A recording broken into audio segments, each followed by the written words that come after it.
విశాఖపట్నం జ్ఞానాపురం చర్చిలో 11 ఏళ్ల బాలిక మృతి కేసులో బిగ్ ట్విస్ట్ వెలుగు చూసింది. అనుమానితులుగా ఉన్న చిన్నారి తల్లి, అమ్మమ్మ ఆత్మహత్య చేసుకున్నారు. అయితే ఆత్మ బలిదానం చేసుకుంటే చనిపోయిన బాలిక తిరిగి వస్తుందన్న మూఢనమ్మకంతోనే వారిద్దరూ తాడుతో కట్టేసుకుని బావిలో దూకి చనిపోయినట్లుగా తెలుస్తోంది.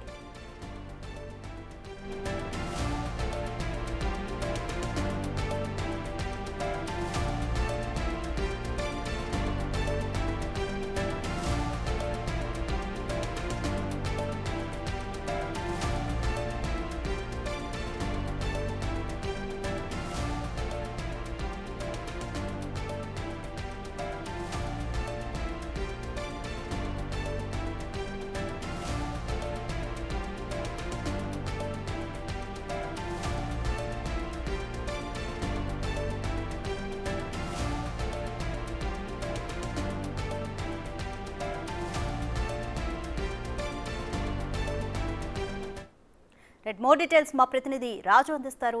రాజు, జ్ఞానాపురం చర్చిలో 11 ఏళ్ల బాలిక మృతి కేసుకి సంబంధించి ఆమె అమ్మమ్మ ఇద్దరూ కూడా బావిలో దూకి ఆత్మహత్య చేసుకున్నారు. అయితే వారు చనిపోతే పాప తిరిగి వస్తుందన్న మూఢనమ్మకంతోనే చనిపోయారా? మరేదైనా కారణం ఉందా? స్థానికులు ఏమంటున్నారు, పోలీసులు ఏమంటున్నారు? అయితే మొదటగా పోస్ట్ మార్టం తర్వాత వీళ్ళిద్దరిని విచారించవచ్చని పోలీసులు అయితే భావించారు. కంప్లీట్ డీటెయిల్స్ ఏ విధంగా ఉన్నాయి?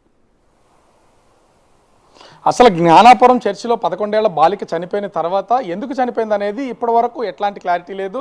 ఎందుకంటే చనిపోయిన తర్వాత ఆ డెడ్ బాడీని ఆసుపత్రికి తరలించారు. ప్రస్తుతం అయితే అక్కడ ఈ పోస్ట్ మార్టం చేసిన తర్వాత వాళ్ళు రిపోర్ట్ కోసం అయితే వెయిట్ చేస్తున్నటువంటి పరిస్థితి అయితే ఉంది. కానీ ఇంతలోనే గడిచినటువంటి 2 రోజుల నుంచి కూడా పోలీసుల అదుపులో ఉన్నటువంటి అమ్మమ్మ ఇద్దరు ప్రస్తుతం అయితే ఆత్మహత్య చేసుకున్నటువంటి ఘటన. అయితే ఈ జ్ఞానాపురం చర్చిలో అసలు ఈ బాలిక ఎలా చనిపోయింది, ఊపిరాడక చనిపోయింది అనేది తెలుస్తుంది. నోట్లో గుడ్డలు కుక్కేసి ఉంది, ఫేస్ మీద కొంచెం గట్టిగా నొక్కి పట్టినట్టుగా అయితే కనిపిస్తుంది. ఈ కోణంలోనే విచారిస్తున్నటువంటి పోలీసులు ఇది హత్యగా తేలకున్నా కూడా కొంత అనుమానాస్పద మృతిగా నమోదు చేసి నిన్నైతే తల్లిని అదేవిధంగా అమ్మమ్మని ఇద్దరిని మళ్ళీ ఒకసారి మిమ్మల్ని పిలిచినప్పుడు వచ్చి సమాధానం చెప్పండి అన్నారు.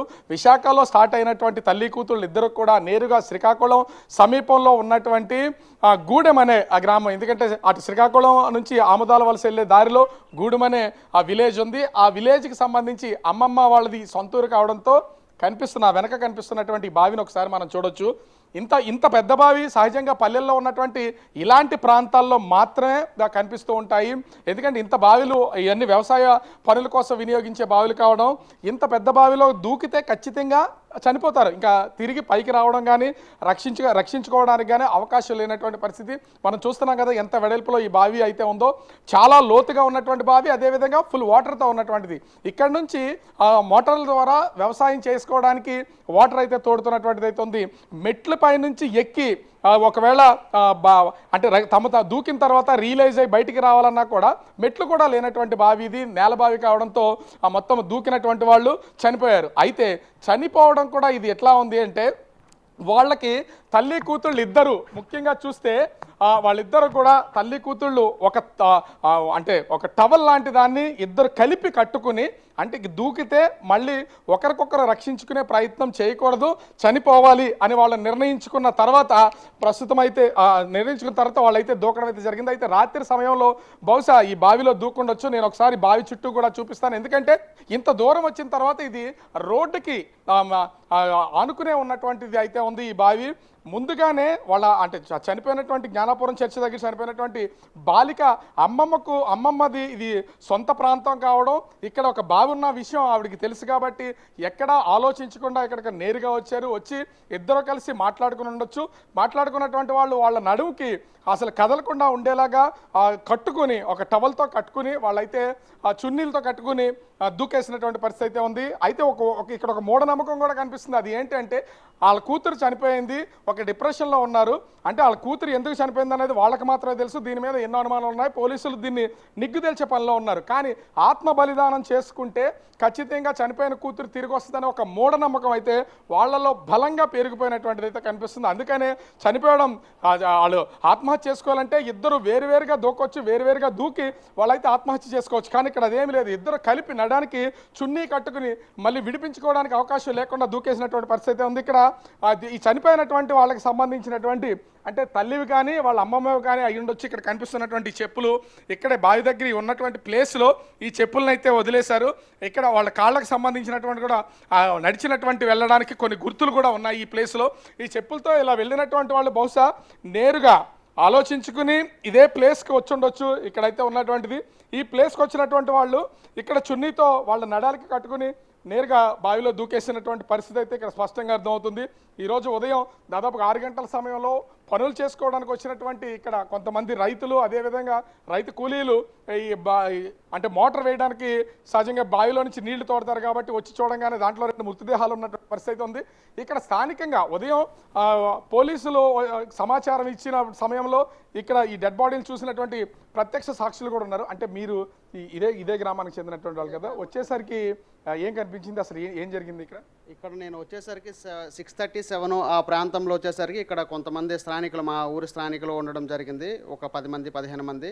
ఏంటని చూసేసరికి 2 మృతదేహాలు తేలిపోయి ఒక చున్నీతో గట్టిగా ఒకే చున్నీతో ఇద్దరు కలిపి కట్టుకొని చనిపోయి పైకి తేలుతూ ఉన్నారు. ఇక్కడ మా స్థానికులు లోకల్లో ఉన్న పెద్ద మనుషులు వీళ్ళు కూడా వాళ్ళు ఎవరో ఏంటంది ఒకసారి, ఎందుకంటే ఇక్కడ వాళ్ళ లోకల్ స్థలం నేటివ్ ప్లేస్ కాబట్టి వాళ్ళకి ఇంటిమేషన్ ఇవ్వడం జరిగింది. అలాగే ఇక్కడ ఉన్న సచివాలయ విఆర్ఓ కానీ అలాగే మన రాఘోలు 2 సచివాలయ విఆర్ఓలకి ఇంటిమేషన్ ఇచ్చారు. అలాగే వాళ్ళు విఆర్ఓలు వాళ్ళు అక్కడ నుంచి స్టేషన్కి ఎస్ఐ గారికి, స్థానిక ఎస్ఐ గారికి ఇన్ఫర్మేషన్ ఇవ్వడం జరిగింది. అంటే వీళ్ళు అంటే చున్నీ కట్టేసుకున్నారంట, అంటే ఇంకా బ్రతకకూడదు అనే ఉద్దేశంతోనే ఆ విధంగా కట్టేసుకున్నారు. అంటే చున్నీతో నడడానికి ఒకటే కట్టుకున్నారు, చేతులు కూడా ఇంకెక్కడ కట్టుకునే ఆనవాళ్ళు కనపడినాయి? చేతులు ఆనవాళ్ళు అయితే ఏం లేదు, ఓన్లీ పొట్ట వరకే వాళ్ళిద్దరూ నడుముకి. ఎందుకంటే ఒకళ్ళు ఏమైనా ఒకరి తర్వాత ఒకళ్ళు ఏమైనా విడిపోయే స్వయస్ ఉండకూడదనే తత్వంలో మరి ఎలా ఆలోచించారో మనకు తెలియదు. కానీ అంటే ఒకవేళ ఇద్దరు వేరువేరుగా దూకితే ఒకళ్ళని కాపాడడానికి అవకాశం ఉంటుంది కాబట్టి బ్రతకూడదు అనే ఉద్దేశంతో అలా కట్టుకుని దూకేసి ఉండొచ్చు. అంతే అవ్వచ్చు. వాళ్ళ పొట్టకి ఇద్దరు కలిపి ఒకేసారి దూకేటట్టుగానే కనిపిస్తుంది. మరి మీ డెడ్ బాడీస్ చూశారు కదా, ఆ డెడ్ బాడీస్ ఉన్నటువంటి పరిస్థితిని బట్టి ఎప్పుడు జరుగుండొచ్చు అనే ఒక అంచనా ఉంటుంది కదా, అసలు ఏమైనా అంచనా ఇచ్చా? ఎందుకంటే రాత్రులు కూడా పొలాలకు వచ్చేటటువంటి వాళ్ళు సాయంత్రం సమయం వరకు వచ్చేటటువంటిది, సాయంత్రం లేదు కాబట్టి ఉదయం ఉంది, రాత్రి సమయంలో ఏమైనా జరిగి ఉండొచ్చా? తప్పకుండా అండి. ఎందుకంటే మేము ఇక్కడ జనరల్గా ఇక్కడ 7:30, 8 వరకు ఇక్కడ ఎవరో ఒకరు పని చేస్తూనే ఉంటారు ఈ బావి దగ్గర రాత్రి సమయంలో 7, 7:30. ఎందుకంటే ఆ టైంలో జరగకపోవచ్చు, ఆఫ్టర్ 9 కానీ 10 కానీ మేబీ ఏదైనా అవ్వచ్చు. ఆ నైట్ టైంలోనే జరిగింది. మార్నింగ్ 7:30, 7 ఆ టైంలో మేము వ్యవసాయ కూలోళ్ళం కాబట్టి వాళ్ళు వచ్చి చూసేసరికి బాడీ ఉంది. సో ఈ బావి అయితే ఎవరిదైతే ఉందో లోకల్ ఇక్కడ చుట్టుపక్కల వారి ప్రాంతాలకి ఇన్ఫర్మేషన్ ఇవ్వడం జరిగింది. మనం చూడొచ్చు ఇక్కడ ఈ చెప్పులు నేను ఇందాక చూపించాను కదా, ఈ చెప్పుల్లో ఇక్కడ వదిలేసి వీళ్ళు నేరుగా వెళ్ళి, ఎందుకంటే ఈ షెడ్ని కూడా ఒకసారి మనం చూడవచ్చు, ఈ బావికి సంబంధించినటువంటి షెడ్ కూడా అటువైపు నుంచి వస్తే రోడ్డు మీద నుంచి ఖచ్చితంగా ఎవరొకరు దారే వెళ్ళంటే వాళ్ళు ప్రయాణం చేసే వాళ్ళు కనిపిస్తే ఆపుతారు కాబట్టి షెడ్ వెనక్కి వచ్చారు. వీళ్ళు వెనక్కి వచ్చి ఇక్కడ చెప్పులను అయితే ఇక్కడ పెట్టుకుని నేరుగా వచ్చి వాళ్ళు ఇదే ప్లేస్ నుంచి అయితే ఆ బావిలోకి దూకినటువంటి పరిస్థితి అయితే కనిపిస్తుంది. అయితే మనం చూస్తున్నాం ఈ బావికి ఆనుకునే ఉంది, దాదాపుగా 10-15 అడుగుల దూరంలోనే రోడ్డు ఉంది. నిత్యం ఎవరొకరు ప్రయాణం చేస్తూనే ఉంటారు. అయితే ఇది సాయంత్రం సమయంలో కానీ రాత్రి సమయంలో కానీ ఖచ్చితంగా జరుగుంటే ఎవరొకరు చూసేవాళ్ళు వాళ్ళని ఆపడానికి ట్రై చేయడమో లేకపోతే కనీసం రక్షించడానికైనా ట్రై చేసేవాళ్ళు. మనకి ఎదురుగా ఉన్నటువంటి ఇళ్లను కూడా చూడొచ్చు, నిత్యం ఇక్కడే నివాసాలు ఉండేటటువంటి ప్లేసు. ఇది జరిగినటువంటి దానికి కేవలం 50 మీటర్ల నుంచి 100 మీటర్ల లోపే ఉన్నటువంటి ప్లేసెస్ ఇళ్ళు ఉన్నాయి. వాళ్ళు కూడా ఇక్కడ దూకడానికి ప్రయత్నం చేసే టైంలో రక్షించే అవకాశం అయితే ఉంది. కానీ వీళ్ళు అర్ధరాత్రి సమయంలో, ఎందుకంటే విశాఖపట్నం నుంచి వాళ్ళు శ్రీకాకుళం రావడానికే బస్సులో దాదాపుగా 3 నుంచి 3.5 గంటల సమయం పడుతుంది. వాళ్ళు శ్రీకాకుళం చేరుకోవడం, శ్రీకాకుళం నుంచి మళ్ళీ ఈ గూడెం అనే గ్రామానికి ఇక్కడికి వచ్చి చనిపోవాలనే నిర్ణయం తీసుకున్న తర్వాతే వాళ్ళు ఈ ఆత్మహత్య ప్రయత్నం అయితే చేశారు. కాకపోతే ఇది ఆత్మహత్య అనే దానికంటే నిజంగా వాళ్ళ ఒక మూఢనమ్మకంతో వాళ్ళ కూతురికి సంబంధించి విషయంలో జరిగింది కాబట్టి, ముఖ్యంగా చూస్తే పోలీసులు ఇన్వెస్టిగేషన్ ప్రకారం వాళ్ళ కూతురు 11 ఏళ్ల బాలికని చర్చిలో అది హత్య చేశారా, ఇతర కారణాల వల్ల చనిపోయిందో తెలియదు. కానీ ఆమె చనిపోయినటువంటి తీరును చూసినటువంటి పోలీసులు అనుమానాస్పద మృతిగా కేసు అయితే నమోదు చేశారు. ఖచ్చితంగా పోలీసుల విచారణలో కనుక వీళ్లే హత్య చేసినట్లు కనుక తేలితే రైట్ రాజు, చెప్పండి. తల్లి అమ్మమ్మ చనిపోయిన విషయం, బాలిక తండ్రి ఈ విషయం పైన ఏమంటున్నారు వీళ్ళు ఆత్మహత్య చేసుకోవడం పట్ల?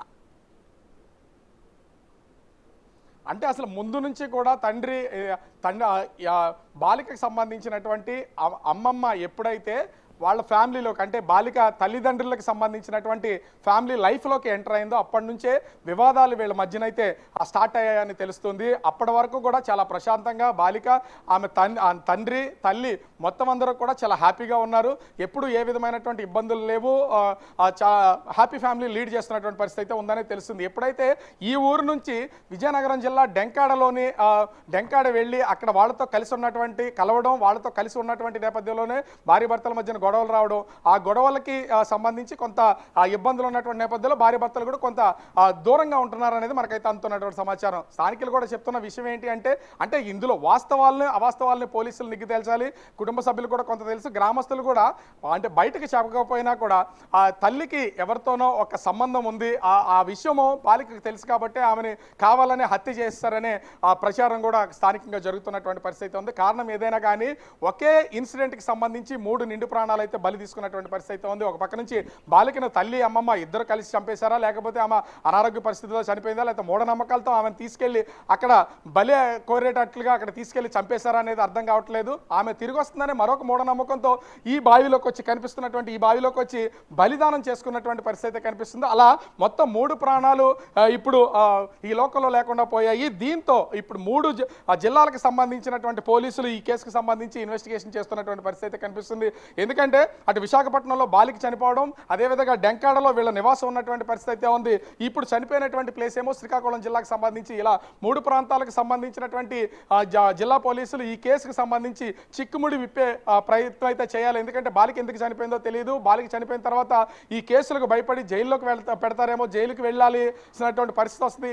ఏం చేయాలో దిక్కు తోసినటువంటి పరిస్థితి వీళ్ళు వచ్చి ఆత్మహత్య చేసుకున్నటువంటిది అయితే ఉంది. ఆత్మహత్య కూడా విడివిడిగా చేసుకోలేదు, ఇద్దరు కలిసి బ్రతకూడదు, ఈ లోకంలో ఉండకూడదు అనే ఉద్దేశంతో ఆత్మ బలిదానం చేసుకున్నటువంటి పరిస్థితి ఉంది. కానీ ఖచ్చితంగా తెలుస్తుంది ఏంటంటే మూఢనమ్మకాలు అనేవి వీళ్ళకి బలంగా పట్టేస్తున్నాయి. కాబట్టి ఎంత దూరం రావడం, కలిసి ఆత్మహత్య చేసుకున్నటువంటి పరిస్థితి ఉంది. ఓవరాల్గా చూస్తే బాలిక హత్య తర్వాత ఒక విధంగా చెప్పాలంటే బాలిక మృతి చెందిన తర్వాత ఆ అమ్మమ్మ, ఆ తల్లి ఇద్దరు కూడా ఎక్కడ కుంగుబాటు ఎక్కడ కనిపించలేదు. వాళ్ళు కూతురు చనిపోయినందుకు బాధ కానీ పశ్చాత్తాపం కానీ వాళ్ళు ఎక్కడ కనిపించలేదు. చివరికి అలాంటిది లేదు కాబట్టి వచ్చి ఇక్కడ ఆత్మహత్య చేసుకుని ఈ కేసుల నుంచి తప్పించుకోవడం, పోలీసులు కేసుల నుంచి బయటపడడం కోసమే వీళ్ళు వచ్చి ఆత్మహత్య చేసుకున్నటువంటిది అయితే కనిపిస్తుంది. మరి పోలీసులు ఏ విధంగా నిగ్గు తేలుస్తారనేది మాత్రం వేచి చూడాల్సినటువంటి పరిస్థితి కనిపిస్తుంది. రాధిక.